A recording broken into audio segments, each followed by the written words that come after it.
EAJ-PNV-ko emakume eta gizonok oinatiko herrixari eskaintzia guradotza pertsonentzako begirunerik handixena, eurak izango dira gure ardatz nagusisa.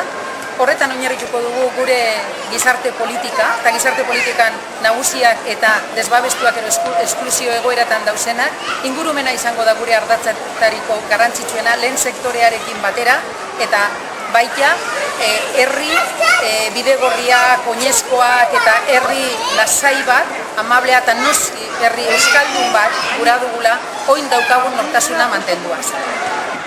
Gaur kanpainaren lehenengo egun honetan Oñatin, bukatzen ja eguna, eta gaurko mezu nagusia zen aztertzea eta konstatatzea aukera politiko guztiak edukiko dugula bidea aurkezteko gure hauteskundeetan. Beraz hori horrela izan da, garbi eduki barra daukagula zein den jokaldia, eta jokaldia da fronte badagoela PPek eta PSOEk osatua nahi duten abertzaletasuna erakunde guztietatik kanpora atera. Eta horri aurre egiteko, daukagun egoera abertzaletasunean da ikaragarrizko zatiketa. Zatiketa handia daukagu, eta horrek ekartzen diona abertzaletasunari da ahuldade ikaragarria.